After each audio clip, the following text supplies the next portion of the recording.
आप सब जमा हुए हैं इस दोपहर, सबका अपना अपना काम है और मुकेश चंद्राकर की हत्या सिर्फ कई साल लग जाते हैं एक पत्रकार को पत्रकार बनने में। एक दिन में वो नहीं बनता है। कितना उसके भीतर कहानी कहने, कहानी को समझने, घोटाले को उजागर करने के जो अनुभव होते हैं वो धीरे धीरे बनते हैं, धीरे धीरे उसका कौशल आता है, तब वो जाकर पारंगत होता है और बड़े घोटालों को एक्सपोज करना शुरू करता है। तो सिर्फ मुकेश चंद्राकर की हत्या नहीं हुई है, उस कौशल की भी हत्या हुई है। और यहाँ एक तस्वीर है जहाँ वो पत्रकारों की सुरक्षा से के जुड़े सवाल को लेकर आंदोलन में सबसे आगे चल रहा है। बैनर के भी आगे मुट्ठी ताने चल रहा है। तो पत्रकारिता के लिए लड़ने वाले एक नौजवान पत्रकार की भी हत्या कर दी गई है। ये देखना सुखद रहा कि छत्तीसगढ़ के सभी पत्रकार मुकेश चंद्राकर को काफी निकटता से जानते हैं, उसके काम के बारे में, काम को लेकर उससे परिचित हैं। मेरे ही फेसबुक पर कई सारे पत्रकारों ने मुकेश की पुरानी रिपोर्ट को साझा किया, जिससे पता चल रहा था कि उसका काम उस राज्य में कम से कम नोटिस में है। दिल्ली के पत्रकारों से उसका रिश्ता जरूर रहा होगा, लेकिन उसकी पत्रकारिता पर किसी ने सवाल नहीं उठाया।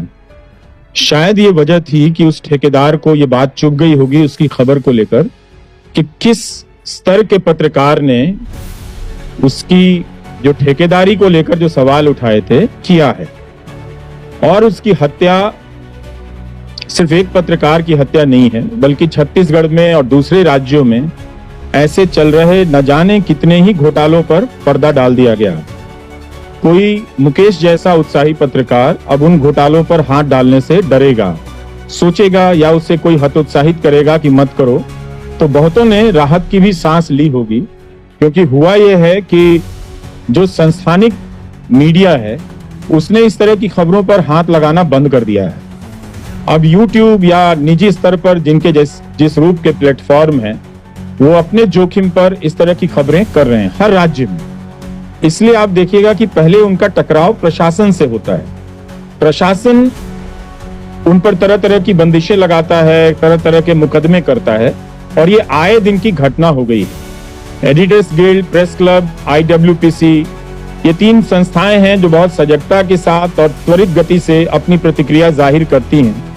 लेकिन इसके बाद भी जो प्रशासन का मन बढ़ा है कि पत्रकारों को किसी तरह कुचल देने का, क्योंकि उसे पता है कि अब इनकी सुरक्षा हटा ली गई है, अब इनके पास कोई सुरक्षा कवच है नहीं, तो उसका दमन करना उस अफसर के लिए भी बहुत ज्यादा आसान हो गया है।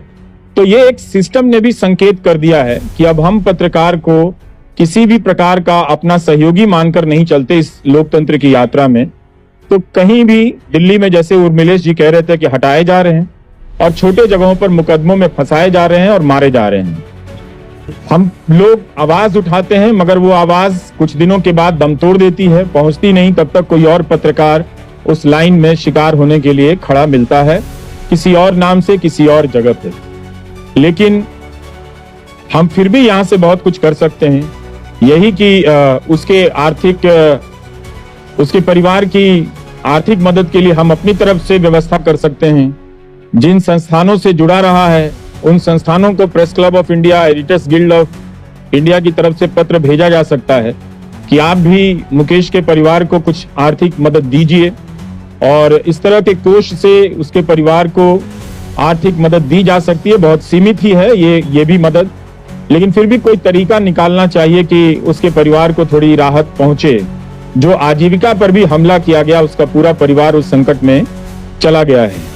तो हम सब एक तरह से एक लाचार दौर में हैं, लेकिन अभी भी हम अपने छोटी छोटी कोशिशों से एक दूसरे के लिए पुल बन सकते हैं, एक दूसरे के लिए रास्ता बन सकते हैं, हाथ पकड़ सकते हैं। बीजापुर के पत्रकारों ने कितनी त्वरित गति से मुकेश की हत्या के विरोध में वहां बंद का आयोजन किया, प्रदर्शन किया। ये बड़ी बात है कि उस जिले में भी पत्रकारों ने मुकेश को लेकर एकजुटता दिखाई है।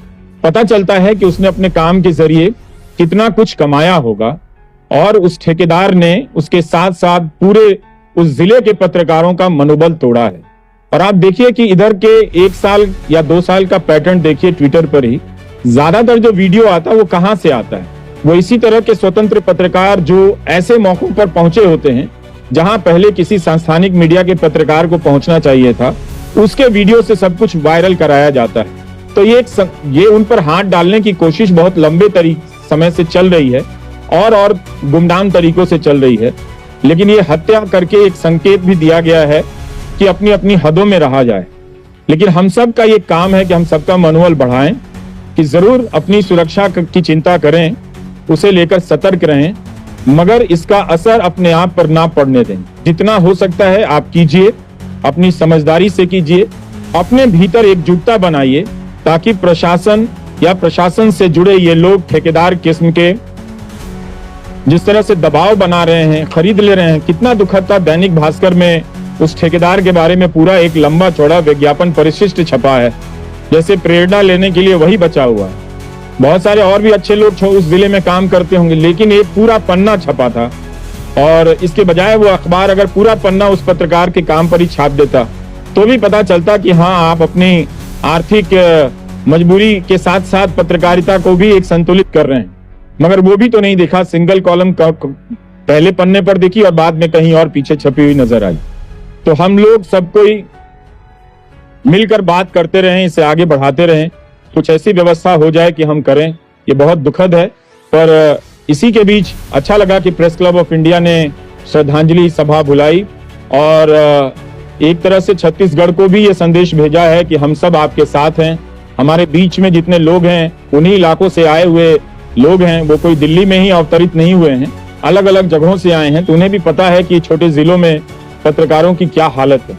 लेकिन ये मसला कोई व्यक्तिगत पत्रकार का नहीं है, ये मसला था कि सरकार की संस्थाओं के जरिए और मीडिया की अपनी जो बड़े मीडिया घराने हैं उनकी संस्थाओं के जरिए इसको ठीक करने का।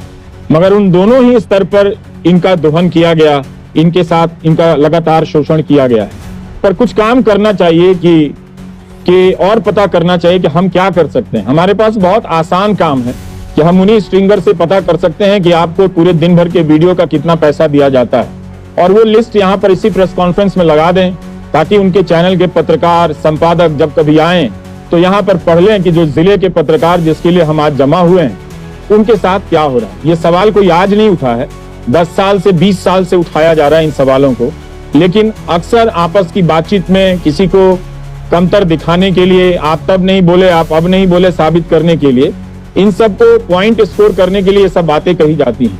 लेकिन इन बातों को अभी भी संस्थानिक रूप दिया जा सकता है, एक ठोस तरीके से हम कर सकते हैं, जिससे पता चले कि हमारा शोषण किस तरह से हो रहा है, काम के घंटे क्या हैं, उन्हें मिलने वाला जो पारिश्रमिक है वो क्या है, कितना है, क्या उससे उनका काम चलता है। जिलों के पत्रकारों के बारे में press club of India Mukesh की हत्या की पृष्ठभूमि में कम से कम यही एक टीम बना ले, जो अलग अलग राज्यों में भले ना जा सके तो किसी और तरीके से ऑनलाइन के जरिए इस तरह की सूचनाओं का संग्रह करके एक रिपोर्ट अगर पहले प्रकाशित हुई है तो फिर नए अपडेट के साथ भी प्रकाशित की जा सकती है। तो हम कुछ अपनी तरफ से कर सकते हैं, कुछ सरकारों से भी मांग कर सकते हैं कि मुकेश के परिवार के भरण पोषण के लिए एक समुचित राशि दी जाए, जिससे उसके परिवार का भरण पोषण हो सके। और कोई सदस्य नौकरी के लायक है तो जिला स्तर पर ही उसके परिवार के किसी सदस्य को नौकरी दी जाए। ये छत्तीसगढ़ सरकार से भी हमारी मांग है।